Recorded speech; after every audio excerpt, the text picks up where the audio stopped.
Hello friends, welcome back to our channel. Friends, ఈ వీడియోలో మనం ఈరోజు అన్ని న్యూస్ పేపర్లో వచ్చేటువంటి ఇంపార్టెంట్ ఎడ్యుకేషన్ అప్డేట్స్తో పాటు చాలా ముఖ్యమైనటువంటి కరెంట్ అఫైర్స్ కూడా రావడం జరిగింది. ఈరోజు అయితే చాలా ఇంపార్టెంట్ కరెంట్ అఫైర్స్ ఉన్నాయి.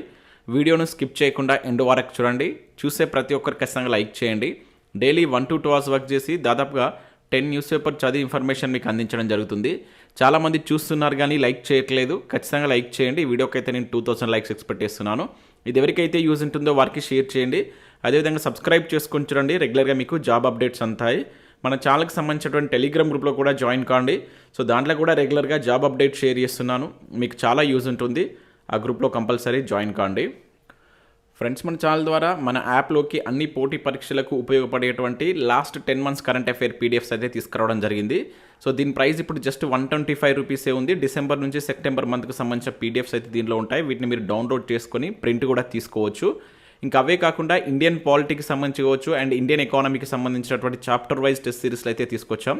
సో చాలా మంచి రెస్పాన్స్ అయితే ఉంది. చాలా క్వశ్చన్స్ అయితే మేము ఇప్పుడు ఇస్తున్నటువంటి ప్యాటర్న్లో క్వశ్చన్స్ అయితే తయారు చేయడం జరిగింది. ఒకసారి వీటికి సంబంధించి శాంపిల్ టెస్ట్లు మీకు యాప్లో ఉంటాయి, చూడండి. నచ్చినట్లయితే తీసుకోండి. వీటి యొక్క ప్రైస్ అనేది 99 రూపీసే ఉంది. ప్రతి ప్రశ్నకు వివరణ ఉంటుంది. మీకు ఇది తెలుగు అదేవిధంగా ఇంగ్లీష్ మీడియంలో అయితే ప్రశ్నలు అయితే ఉంటాయి. లేటెస్ట్ సర్వే బడ్జెట్ ఆధారంగా ఈ ప్రశ్నలు అయితే ఇచ్చాం. సో ఇక్కడ ఉన్నటువంటి ఈ టైం టేబుల్ ఆధారంగా మనం టాపిక్ వైజ్గా ఇప్పటికే 15 టాపిక్స్ సంబంధించిన టెస్ట్ అయితే కంప్లీట్ చేయడం జరిగింది. కంప్లీట్ చేసిన టెస్ట్లు కూడా మీరు మళ్ళీ రాసుకోవచ్చు. ఇంకా సెక్షనల్ వైజ్గా టెస్ట్లు అనేటువంటి గ్రాండ్ టెస్ట్లు అనేటువంటి రిమైనింగ్ మనం 1 weekలో కండక్ట్ చేయబోతున్నాం. ఇంకా అవే కాకుండా మనం 199 రూపీస్కి చాలా కోర్స్ అయితే అందిస్తున్నాం. కానిస్టేబుల్ కావచ్చు, ఫారెస్ట్ బీట్ ఆఫీసర్ సంబంధించి కావచ్చు, ఎస్ఐకి సంబంధించిన కోర్సెస్ కూడా ఉన్నాయి. ఒకసారి చూసేటువంటి ప్రయత్నం చేయండి. ఫ్రెండ్స్, ఈరోజు న్యూస్ పేపర్లో వచ్చినటువంటి అప్డేట్స్ కనుక చూసినట్లయితే మనకి ఇక్కడ ఫస్ట్ అప్డేట్ వచ్చేసి గ్రూప్ 1 మెయిన్స్కి ఎంపికైన వారిలో ఓసీలు 3000, బీసీలు 17,000 అని చెప్పేసి ఇక్కడ ఉంచవచ్చు. అభ్యర్థుల వివరాలు వెల్లడించిన టీజీపీఎస్సీ ప్రిలిమ్స్ నుంచి 1:50లో మెయిన్స్కు 31,383 మంది ఎంపిక. వీరిలో ఓసీలు 3,076, బీసీలు 17,921 మంది, ఎస్సీలు 4,828, ఎస్టీలు 2,783, ఈడబ్ల్యూఎస్లో 2,774 మంది ఉన్నట్లు వెల్లడి. సో గ్రూప్ 1 మెయిన్స్కు 21,093 మంది హాజరు, ఒక్క పోస్టుకు 37 మంది పోటీ అని చెప్పేసి ఇక్కడ మనం గ్రూప్ 1కి సంబంధించినటువంటి అప్డేట్స్ అయితే చూడవచ్చు. సో నిన్నటితోటి గ్రూప్ 1 మెయిన్స్ ఎగ్జామ్స్ అనేవి కంప్లీట్ కావడం జరిగింది. సో దీనికి సంబంధించి టోటల్ వివరాలతోటి మనకు టీజీపీఎస్సీ ఒక వెబ్ నోట్ అయితే రిలీజ్ చేసింది. సో ఆ వెబ్ నోట్ మీరు టీజీపీఎస్సీ వెబ్సైట్కి వెళ్ళి కూడా చూడవచ్చు. ఇక్కడ చూసినట్లయితే గ్రూప్ 1 మెయిన్స్కి సెలెక్ట్ అయిన వారి వివరాలను టీజీపీఎస్సీ వెల్లడించింది. ప్రిలిమ్స్ నుంచి మెయిన్స్కు ఏ కేటగిరీకి చెందిన వారు ఎంతమంది క్వాలిఫై అయ్యారు అనేటువంటి వివరాలను ఆదివారం ప్రకటించారు. ఒక పోస్టుకు 1:50 రేషియోలో గ్రూప్ 1 మెయిన్స్కి మొత్తం 31,383 మంది క్వాలిఫై అయినట్లు ఇక్కడ ఇవ్వడం జరిగింది. ఆల్రెడీ మనం దీనిలో ఇచ్చినట్టు ఇన్ఫర్మేషన్ ఇక్కడ ఇచ్చారు. అయితే గ్రూప్ 1 ఎగ్జామ్స్ పూర్తి అని చెప్పేసి ఇక్కడ చూడవచ్చు. సో గ్రూప్ 1 పరీక్షలు పూర్తయ్యాయి. ఈ నెల 21 నుంచి ప్రారంభమైనటువంటి మెయిన్స్ పరీక్షలు ఆదివారం ముగియడం జరిగింది. సో రాష్ట్రంలో మొత్తం 523 పోస్టులకు గ్రూప్ 1 నోటిఫికేషన్ విడుదల కాగా మొత్తం 31,383 మందికి సంబంధించి మెయిన్స్కి అయితే అర్హత సాధించినట్లు ఇక్కడ మనకు ఇవ్వడం జరిగింది. అయితే దీనిలో భాగంగా మొత్తం మంది మనకి ఇక్కడ హాజరైతే కాలేదు. 67.17% మంది మాత్రమే పరీక్షకు హాజరైనట్లు ఇచ్చారు. అంటే 21,093 మంది మాత్రమే హాజరయ్యారు. ఈ నేపథ్యంలో మనకు 1:50 ఉండవలసినటువంటి ఏదైతే కాంపిటీషన్ 1:37కు పడిపోయినట్లుగా ఇక్కడైతే మనం చూడవచ్చు. ఇక్కడ మనం మెయిన్స్కి పరీక్ష రాసినటువంటి వివరాలు ఇక్కడ చూడవచ్చు. అంటే ఇప్పుడు ఫర్ ఎగ్జాంపుల్ ఓసీ కేటగిరీకి సంబంధించి కనుక చూసినట్లయితే ఇక్కడ 3,000 మంది క్వాలిఫై అయితే 2,300 మంది అటెండ్ అయ్యారంట. ఈడబ్ల్యూఎస్ సంబంధించి 2,700 అయితే 1,778 మంది, బీసీఏలకు సంబంధించి కనుక చూసినట్లయితే 2,400 మంది అయితే 1,600 మంది మాత్రమే ఎగ్జామ్ రాసినట్లు మనకు వెబ్ నోట్ కూడా మనకు టీజీపీఎస్సీ అయితే రిలీజ్ చేసింది. ఒకసారి మీరు టీజీపీఎస్సీ వెబ్సైట్కి వెళ్ళినట్లయితే ఇక్కడ మీకు స్టార్టింగ్లోనే ఈ గ్రూప్ 1కి సంబంధించినటువంటి ఈ వెబ్ నోట్ అయితే కనబడుతుంది. డౌన్లోడ్ చేసుకొని చూడండి. ఇంకా దాంతోపాటు ఇక్కడ మనకు గ్రూప్ 4కు సంబంధించి ఒక అప్డేట్ కూడా ఉంది. చాలామంది అభ్యర్థులకు సంబంధించి డౌట్ అయితే అడుగుతున్నారు. ఇక్కడ మనకి ఏంటంటే స్పోర్ట్స్ కోటా కింద సెలెక్ట్ అయినటువంటి అభ్యర్థుల యొక్క సర్టిఫికేట్ వెరిఫికేషన్కి సంబంధించి మనకు ఒక వెబ్ నోట్ అయితే రిలీజ్ చేశారు. యాక్చువల్లీ ఇదేంటే మనకు జనరల్ అభ్యర్థుల కంటే ముందు ఒకసారి ఈ స్పోర్ట్స్ కోటాకు సంబంధించినటువంటి సర్టిఫికేట్ వెరిఫికేషన్ జరిగింది. కాకపోతే అక్కడ కంప్లీట్ మెంబర్స్ జరగలేదన్నమాట, కొంతమంది మాత్రమే జరిగింది. ఆ రిమైనింగ్ మెంబర్స్ సంబంధించి ఇప్పుడు అంటే నిన్న ఈ రోజు వీటికి సంబంధించినటువంటి సర్టిఫికేట్ వెరిఫికేషన్ అనేది కొనసాగుతుంది. అండ్ దీనికి సంబంధించి ఇక్కడ వెబ్ ఆప్షన్ కూడా ఇచ్చారు. చాలామంది అడుగుతున్నారు ఈ వెబ్ ఆప్షన్ ఏంటని చెప్పేసి కూడా కామెంట్ చేశారు. ఈ వెబ్ ఆప్షన్ కూడా వాళ్ళకి సంబంధించి ఎవరైతే సర్టిఫికేట్ వెరిఫికేషన్ వెళ్తున్నారు కదా వాళ్ళు వెబ్ ఆప్షన్ ఇచ్చుకొని వెళ్ళవలసి అయితే ఉంటుంది. సో ఇది గ్రూప్ 4కు సంబంధించిన అప్డేట్. కొంతమంది నిన్న డౌట్ అడగడం జరిగింది, కామెంట్ చేశారు. సో ఇది మనకు స్పోర్ట్స్ కోటాకు సంబంధించినటువంటి వెరిఫికేషన్ సంబంధించినటువంటి డీటెయిల్స్ అవి. ఇంకా నెక్స్ట్ చూసినట్టయితే గ్రూప్ 1లో వరుసగా మాస్ కాపింగ్ అని చెప్పేసి ఇక్కడ మనం చూడవచ్చు. సెంటర్కు 20 మంది పోలీసులతో బందోబస్తు, చిట్టీలు ఎలా తీసుకెళ్తున్నారని అనుమానాలు, ప్రశ్నల లీక్లపై అభ్యర్థులు అనుమానాలు, ముగిసినటువంటి పరీక్షలు అని చెప్పేసి ఇక్కడ మనం చూడవచ్చు. ఇక్కడ మనం చూసినట్లయితే గ్రూప్ 1 మెయిన్స్ పరీక్షల నిర్వహణలో కాంగ్రెస్ సర్కార్ వైఫల్యం స్పష్టంగా కనిపిస్తుంది. వరుసగా కాపీయింగ్ కేసులు బయటపడుతుండడంతో ఏం జరుగుతుందన్న అనుమానాలు వ్యక్తమవుతున్నాయి. సో పరీక్షలకు కల్పిస్తున్న భద్రత డొల్లవేనన్న వాదన వస్తున్నట్లు ఇక్కడ చూడవచ్చు. సివిఆర్ కాలేజ్లో కాపీయింగ్ ఉదాంతం చోటు చేసుకోగా సైనిక్ పురి భవన్స్ కాలేజ్లో సీల్ లేనటువంటి ప్రశ్నపత్రాలు అభ్యర్థులకు అందించారు. శనివారం నారాయణమ్మ కాలేజ్లో కాపీయింగ్ ఘటన బయటపడింది. ఈ పరీక్ష కేంద్రంలో గంటన్నర తర్వాత అభ్యర్థిని పట్టుకున్నారు. ఇలా వరుసగా కాపీయింగ్ కేసులు బయటపడుతుండడంతో అభ్యర్థులు అనుమానాలు వ్యక్తం చేస్తున్నట్టు ఇక్కడ చూడవచ్చు. ప్రశ్నలు లీక్ అయితేనే చిట్టీలు తీసుకెళ్లేటువంటి అవకాశం ఉంటుందని ఆరోపిస్తున్నారు. పైగా గ్రూప్ 1 పరీక్ష కేంద్రాల్లో పటిష్ట బందోబస్తు ఏర్పాటు చేశారు. పరీక్షా కేంద్రానికి 20 మంది పోలీసుల చొప్పున డ్యూటీలు కేటాయించారు. అయితే అభ్యర్థులను క్షుణ్ణంగా తనిఖీలు చేశారు. అయినా చిట్టీలు పరీక్ష కేంద్రంలోకి ఎలా తీసుకెళ్లారు, ఇదంతా కావాలని అంటున్నట్లు ఆరోపణలు వస్తున్నట్లు ఇక్కడ చూడవచ్చు. మాస్ కాపీయింగ్ అంటూ సోషల్ మీడియాలో జరుగుతున్నటువంటి ప్రచారాన్ని టీజీపీఎస్సీ ఖండించింది. రెండు రోజుల్లో రోజుకొక్కరే కాపీయింగ్కు పాల్పడుతూ దొరికారని స్పష్టం చేసింది. కాగా గ్రూప్ 1 మెయిన్స్ పరీక్షలు ఆదివారంతో ముగిసినట్లుగా ఇక్కడ మనం గ్రూప్ 1కి సంబంధించిన అప్డేట్ అయితే చూడవచ్చు. ఇంకా నెక్స్ట్ చూసినట్టయితే ఎస్ఏ పోస్టులన్నీ మాకే అంటే ఇక్కడ చూడవచ్చు. తమతోనే భర్తీ చేయాలని బీఈడీ అభ్యర్థులు ఒత్తిడి. సో డీఈడీ చేసిన అవకాశం ఇవ్వద్దని డిమాండ్. 5 లక్షల మందికి అన్యాయం అంటూ ఆవేదన.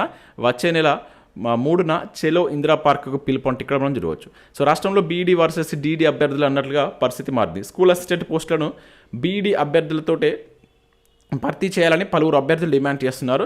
100కు 100% ఖాళీలు తమతోటే నియామకాలు చేపట్టాలని పట్టుబడుతున్నారు. సో ఈ నేపథ్యంలో వచ్చే నెల 3వ తేదీన చెలో ఇందిరా పార్క్ పేరిట మహాధర్నకు తెలంగాణ బీఈడీ అభ్యర్థుల సంఘం లీడర్లు పిలుపునిచ్చినట్టు ఇక్కడ చూడవచ్చు. రాష్ట్ర వ్యాప్తంగా బీఈడీ కోర్సు పూర్తి చేసిన అభ్యర్థులు 5 లక్షల మంది ఉన్నారు. అందరికీ న్యాయం చేయాలని డిమాండ్ చేస్తున్నట్లు ఇక్కడ చూడవచ్చు. స్కూల్ అసిస్టెంట్ ప్రమోషన్స్లో 70% ఎస్జిటి కోటాను తొలగించి 100% పోస్టులను ఈ బీఈడీ అభ్యర్థులతోనే చేపట్టాలనే డిమాండ్కు ఈ ధర్నాను పూనుకున్నట్లు ఇక్కడ చూడవచ్చు. అంటే ఆ డిమాండ్ చేయాలని చెప్పేసి వాళ్ళు ధర్నా చేస్తున్నట్లు ఇక్కడ మనం చూడవచ్చు. అంటే ప్రమోషన్స్ కోటా ఉంటుంది కదా, ఎస్జిటి నుంచి వెళ్ళి స్కూల్ అసిస్టెంట్ ప్రమోషన్స్ కోటాను తగ్గించాలని చెప్పేసి డిమాండ్ చేస్తున్నారు. ఎందుకంటే ఇటీవల జరిగినటువంటి డిఎస్సీలో కూడా మీరు చూడవచ్చు చాలా పోస్టులు పాపం ఎస్ఏ వాళ్ళకి పోస్టులు అనేది తక్కువగా వచ్చినాయి. సో ఇలా ఉంటే చాలామందికి అన్యాయం జరుగుతుందని చెప్పేసి వీళ్ళైతే చెప్తున్నారు. మరి ప్రభుత్వం ఎట్లా నిర్ణయం తీసుకుంటుందని చెప్పేసి మనం ఫర్దర్గా చూడాలి. ఇంకా నెక్స్ట్ చూసినట్లయితే మిగులు ఉపాధ్యాయులు 10,000 మంది అంటే ఇక్కడ చూడవచ్చు. సిరిసిల్ల మోడల్ను అనుసరిస్తే సమస్యకు పరిష్కారం. అక్కడ 238 మంది టీచర్లను సర్దుబాటు చేసిన కలెక్టర్. అన్ని జిల్లాల్లో చేస్తే విద్యార్థులకు ప్రయోజనం. ఇక్కడ చూసినట్లయితే రాజన్న సిరిసిల్ల జిల్లాలో కలెక్టర్ సందీప్ కుమార్ తరచూ ప్రభుత్వ పాఠశాలలు సందర్శిస్తుంటారు. తనిఖీ సందర్భంగా పిల్లలున్న చోట ఉపాధ్యాయులు లేకపోవడం, వారున్న చోట విద్యార్థులు తక్కువగా ఉండటాన్ని గమనించారు. అయితే ఇదే విషయంపై డిఈఓలు ఎంఈఓలుతో ఆరా తీశారు. జిల్లాలో 485 ప్రభుత్వ పాఠశాలలో 48,000 మంది విద్యార్థులు చదువుతుండగా 238 మంది మిగులు ఉపాధ్యాయులు ఉన్నారని నివేదిక ఇచ్చారు. సో దాంతో వారందరికీ తమ ఆధ్వర్యంలో ఇది శనివారం కౌన్సిలింగ్ నిర్వహించారు. అవసరం ఉన్న చోట సర్దుబాటు చేశారు. ఇక్కడ జరుగుతున్నట్లుగానే రాష్ట్రంలో మిగిలిన జిల్లాలో కూడా చొరవ చూపాల్సినట్టు అవసరం ఉందని చెప్పేసి విద్యాశాఖ అధికారులు కోరుకుంటున్నారని చెప్పేసి ఇచ్చారు. ఎందుకంటే 9 ఏళ్ల కిందట ఈ హేతుబద్ధీకరణ చేశారంట. సో ఇప్పటివరకు అది చేయలేదని చెప్పేసి అంటున్నారు. సో రాష్ట్ర వ్యాప్తంగా దాదాపుగా 10,000 మిగులు ఉపాధ్యాయులు ఉన్నట్లు విద్యాశాఖ అంచనా వేసినట్టు చూడవచ్చు. సో విద్యాహక్కు చట్టం ప్రకారం ఒక టీచర్కు 30 మంది విద్యార్థులు ఉండాలి.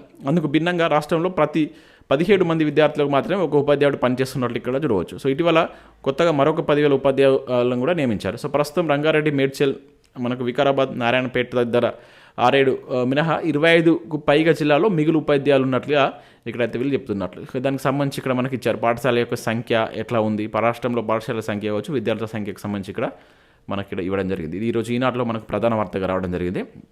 ఇంకా నెక్స్ట్ చూసినట్లయితే దేవాదాయ శాఖలో పోస్టులు ఎన్ని? ప్రభుత్వానికి ఎండోమెంట్ శాఖ మంత్రికి పంపిన నివేదికలో తేడాలు ఉన్నట్లుగా ఇక్కడ ఇవ్వడం జరిగింది. సో వేధిస్తున్న ఎగ్జిక్యూటివ్ ఆఫీసర్ల కొరత, ఏళ్ళుగా ఖాళీగానే పోస్టులు అంటే ఇక్కడ చూడవచ్చు. గత మనం 1 వీక్ నుంచి దీని గురించి అయితే చూస్తున్నాం. అంటే పోస్టుల వివరాలకు సంబంధించి గత ప్రభుత్వంలో ఇచ్చినటువంటి ఖాళీలను వీళ్ళు చూపిస్తున్నారట. అంటే రీసెంట్గా రిటైర్మెంట్ అయినటువంటి ఖాళీల వివరాలు అయితే ఇవ్వలేదని చెప్పేసి అయితే చెప్తున్నారు. అయితే చాలా వరకు దీనిలో ముఖ్యంగా ఈ ఈవోల ఖాళీలు ఎక్కువ ఉన్నాయని చెప్పేసి చెప్తున్నారు. ఇక నెక్స్ట్ చూసినట్టయితే సస్పెన్షన్ ఎత్తివేయండి, మాకు న్యాయం చేయండి అంటే ఇక్కడ చూడవచ్చు. బెటాలియన్లో కానిస్టేబుల్ల నిరసన, ఒకే పోలీసింగ్ విధానం అమలుకు డిమాండ్. సస్పెండ్ చేసినటువంటి 39 మందిని విధుల్లోకి తీసుకోవాలని ఆందోళన అంటే ఇక్కడ చూడవచ్చు. సో ఒకే పోలీసింగ్ పోలీసింగ్ విధానం కోసం బెటాలియన్లలో కానిస్టేబుల్ ఆందోళన కొనసాగుతున్నట్లు ఇక్కడ చూడవచ్చు. రోడ్డెక్కిన వారిపై శాఖాపరమైనటువంటి చర్యలు తీసుకున్న వారు వెనక్కి తగ్గలేదు. సో ఆదివారం అన్ని బెటాలియన్లలో ఆందోళన నిర్వహించినట్లు ఇక్కడ చూడవచ్చు. క్రమశిక్షణ చర్యల కింద 39 మంది కానిస్టేబుల్ను సస్పెండ్ చేయడాన్ని నిరసించినట్లుగా ఇక్కడ మనం దీనికి సంబంధించి ఒక అప్డేట్ అయితే చూడవచ్చు. ఇక నెక్స్ట్ ఈనాడు ప్రతిభలో కనుక చూసినట్లయితే ఇక్కడ మనకు విద్యకు మేధావి సేద్యానికి పాడి పంటలు అని చెప్పేసి ఒక ఆర్టికల్ మనం చూడవచ్చు. ఇది మనకు తెలంగాణ చరిత్రకు సంబంధించారు. అదేవిధంగా తెలంగాణ సాంస్కృతిక పునర్జీవనం అని చెప్పేసి చాలా మంచి ఆర్టికల్ అయితే మనకు వెలుగు సక్సెస్లో ఇచ్చారు. ఒకసారి వీటిని మీరు డౌన్లోడ్ చేసుకుని చూసేటువంటి ప్రయత్నం చేయండి. ఇవి మనకు వివిధ న్యూస్ పేపర్లో వచ్చినటువంటి education updates. Next current affairs చూద్దాం. ఈరోజు చాలా చాలా ఇంపార్టెంట్ కరెంట్ అఫైర్స్ ఉన్నాయి. స్కిప్ చేయకుండా చూడండి, ఖచ్చితంగా లైక్ చేయండి. ప్రతిరోజు మీకు నేను ఒకటే వీడియోలో education updates and current affairs రెండు కలిపి అయితే అందిస్తున్నాను. మీ నుంచి సపోర్ట్ ఉండాలి. కంపల్సరీ వీడియోని లైక్ చేస్తారనుకుంటున్నాను. లైక్ చేసి మీ మిత్రులకు షేర్ చేసేటువంటి ప్రయత్నం చేయండి. ఇక్కడ మనం మొదటి కరెంట్ అఫైర్ కనుక చూసినట్లయితే చిరుతపులుల సంఖ్యను పెంచేందుకు కెన్యాతో భారత్ ఒప్పందం అని చెప్పేసి ఇక్కడ ఒక ఇంపార్టెంట్ కరెంట్ అఫైర్ చూడవచ్చు. దేశంలో ఇక్కడ చూసినట్లయితే మనకు చిరుతపులుల యొక్క సంఖ్యను పెంచేందుకు ప్రాజెక్ట్ చీతాలో భాగంగా కెన్యా నుంచి ప్రతి సంవత్సరం 14 చిరుతలను తీసుకొచ్చేందుకు ఆ దేశంతో మన భారత్ అవగాహన ఒప్పందం కుదుర్చుకున్నట్లు ఇక్కడ చూడవచ్చు. చాలా ఇంపార్టెంట్, ఇది అడగడానికి ఛాన్స్ ఉంటుంది. వాటిని తీసుకొచ్చి మనకి ఎక్కడంటే మధ్యప్రదేశ్లో ఉన్నటువంటి గాంధీసాగర్ వన్యప్రాణుల అభయారణ్యంలో ప్రవేశపెట్టున్నారు. ఇది కూడా గుర్తుంచుకోవాలి. అయితే ప్రాజెక్ట్ చీతా అనేటువంటిది మనకి ఎప్పుడు స్టార్ట్ చేశారు? 2022లో దీన్ని స్టార్ట్ చేయడం జరిగింది. ఆ స్టార్ట్ చేసిన తర్వాత మనకు సెప్టెంబర్ 15న నమీబియా నుంచి 8 చీతాలు తీసుకొచ్చారు. అదేవిధంగా ఫిబ్రవరి 13న దక్షిణాఫ్రికా నుంచి కూడా కొన్ని చీతాలు తీసుకొచ్చారు. అయితే ఇప్పుడు కెన్యా నుంచి ఎందుకు తీసుకొస్తున్నారంటే జనరల్గా మనకి నమీబియా నుంచి కావచ్చు, ఈ దక్షిణాఫ్రికా నుంచి తీసుకొచ్చినటువంటి చీతాలు మన దగ్గర ఉన్నటువంటి వాతావరణం తట్టుకోలేక కొన్ని చనిపోవడం జరిగింది. సో అందుకని ఈసారి కెన్యా నుంచి తీసుకురాబోతున్నారు. ఈ ప్రాజెక్ట్ చీతాలో భాగంగా మనకు ప్రపంచంలో అత్యధికంగా ఈ చిరుతలు ఉన్నటువంటి దేశాల్లో ఫస్ట్ మనకు నమీబియా ఫస్ట్ ప్లేస్లో ఉంటుంది, తర్వాత బోట్స్వానా, దాని తర్వాత దక్షిణాఫ్రికా, తర్వాత టాంజానియా, తర్వాత కెన్యా. ఈ రకంగా ఉన్నాయన్నమాట. ఇవి గుర్తుంచుకోండి. ఇక నెక్స్ట్ చూసినట్లయితే సింబెక్స్ 2024 విన్యాసాలు అంటే ఇక్కడ మనం చూడవచ్చు. సింబెక్స్ అనేటువంటి ఏ 2 దేశాల మధ్య జరుగుతాయని చెప్పేసి నేరుగా బిట్ అడగడానికి ఛాన్స్ ఉంటుంది. భారత్ సింగపూర్ మధ్య జరిగేటువంటి మ్యారిటైమ్ ద్వైపాక్షిక విన్యాసాలు అన్నమాట. సో ఈ విన్యాసాలు మనకు ఈ నెల 23 నుంచి 25 వరకు హార్బర్ ఫేజ్లో జరగగా, అదేవిధంగా 28, 29 అనేటువంటిది మనకు సీ ఫేజ్లో జరుగుతాయంట. సో సింగపూర్కు చెందినటువంటి మనకు ఏదైతే RSN టినాసియన్ అండ్ భారత్ నేవీకి చెందినటువంటి INS శివాలిక్ యుద్ధ నౌకలు దీనిలో పాల్గొంటాయని చెప్పేసి ఇక్కడ ఉంది. గుర్తుంచుకోండి, స్టార్ట్ అయినాయి కనుక మనకు అడగడానికి ఎక్కువ ఛాన్స్ ఉంటుంది. ఈ సింబెక్స్ విన్యాసాలు అనేటువంటివి ఏ 2 దేశాల మధ్య జరిగాయని చెప్పేసి అడగడానికి ఎక్కువ ఛాన్స్ ఉంటుంది. ఇక్కడ ప్లేస్ అనేది మనకు 2 ప్లేసెస్లో కనెక్ట్ చేశారు కనుక మనకు ప్లేస్ అడగకపోవచ్చు. సో అవి ఏ 2 దేశాల మధ్య జరిగాయి అనేది గుర్తుంచుకోండి. ఇక నెక్స్ట్ చూసినట్లయితే SBI ది బెస్ట్ బ్యాంక్ అని చెప్పేసి ఇక్కడ చూడవచ్చు. గ్లోబల్ ఫైనాన్స్ మ్యాగజైన్ ఎంపిక చేసిందంట. సో ది బెస్ట్ బ్యాంక్ కింద దీనికి సంబంధించి ఇక్కడ చూసినట్లయితే ప్రభుత్వ రంగంలోని భారతీయ స్టేట్ బ్యాంక్ SBI అరుదైనటువంటి ఘనతను సొంతం చేసుకుంది. దేశంలోనే అత్యుత్తమ బ్యాంకుగా SBI ఎంపికైంది. అమెరికాకు చెందినటువంటి గ్లోబల్ ఫైనాన్స్ మ్యాగజైన్ SBIని బెస్ట్ బ్యాంకర్గా ఎంపిక చేసినట్లు ఇక్కడ చూడవచ్చు. వాషింగ్టన్లోని జరిగినటువంటి IMF కావచ్చు ప్రపంచ బ్యాంక్ సమావేశంలో భాగంగా 31వ వార్షిక ఉత్తమ బ్యాంక్ అవార్డుల కార్యక్రమంలో ఈ పురస్కారాన్ని అందించినట్లు ఇక్కడ మనం చూడవచ్చు. చాలా చాలా ఇంపార్టెంట్, అడగడానికి ఛాన్స్ ఉంటుంది, గుర్తుంచుకోండి. సో నెక్స్ట్ అప్డేట్ ఇక్కడ చూసినట్లయితే భారత రాజ్యాంగానికి 75 ఏళ్ళు నవంబర్ 26న పార్లమెంటు ప్రత్యేక భేటీ అంటే ఇక్కడ చూడవచ్చు. మనకు నవంబర్ 26న పార్లమెంటు ఉభయ సభలు ప్రత్యేకంగా సమావేశం కానున్నాయి. భారత రాజ్యాంగంకి ఆమోదం లభించి 75 ఇయర్స్ కంప్లీట్ అయిన సందర్భంగా పార్లమెంటు ప్రత్యేక సమావేశాలు జరుగుతాయని చెప్పేసి ఇక్కడ ఇచ్చారు. అండ్ 1949 నవంబర్ 26న మనకు రాజ్యాంగాన్ని ఆమోదించిన పార్లమెంటు సెంట్రల్ హాల్లోనే ఈ ఉభయ సభల సమావేశాలు జరుగుతాయని చెప్పేసి ఇక్కడ చూడవచ్చు. ఇంపార్టెంట్ అండి. రాజ్యాంగానికి ఆమోదం లభించినప్పటి నుండి ఇప్పటి వరకు మనకు వివిధ ఆర్టికల్స్ కావచ్చు, చట్టాల్లో జరిగినటువంటి మార్పులు చేర్పుల గురించి ఈ సమావేశాల్లో చర్చించేటువంటి అవకాశం ఉన్నట్లుగా ఇక్కడ మనం చూడవచ్చు అనమాట. సో ఇక్కడ చూసినట్టు 2015లో మనకు ఈ అంబేద్కర్ 125వ జయంతిని పురస్కరించుకుని ఆ రోజున మనకు రాజ్యాంగ దినోత్సవంగా మార్చారు. కాగా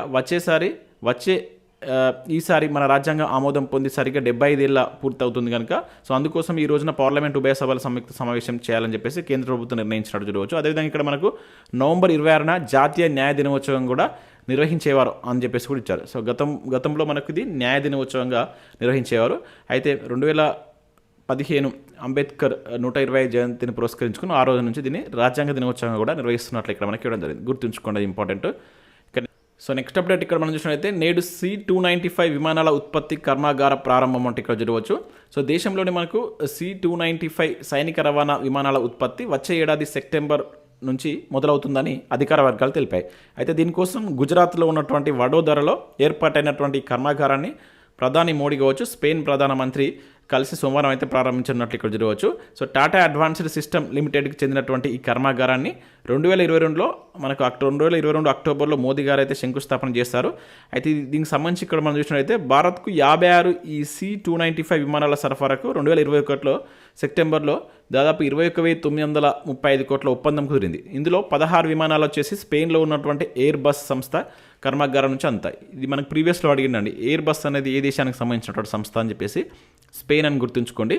ఇక మిగతావి వడోదర యూనిట్లో సిద్ధమవుతాయి. సో ఇది ఇప్పుడు మనకు ఎక్కడ ఈ C-295 కర్మాగారం అనేది ప్రజెంట్ ఎక్కడ ఉంది మన భారతదేశంలో అంటే వడోదర అని చెప్పేసి గుర్తుంచుకోండి. ఇట్లా మనకు నేరుగా బిట్టడానికి ఛాన్స్ ఉంటుంది. వడోదర ఎక్కడే ఉంటుంది, గుజరాత్లో ఉన్నటువంటి ప్లేస్ ఇది. సో ఇది ఇక్కడ దీనికి సంబంధించి మన దగ్గర కొన్ని ఉత్పత్తి అవుతాయి, కొన్ని మనం ఎయిర్ బస్ అనేటువంటి సంస్థలను తీసుకుపోతున్నాం అనమాట. సో దీనికి సంబంధించి మనకు మోడీ గారు అయితే ప్రారంభించబోతున్నారు ఈ ఉత్పత్తికి సంబంధించి, ఇది గుర్తుంచుకోండి.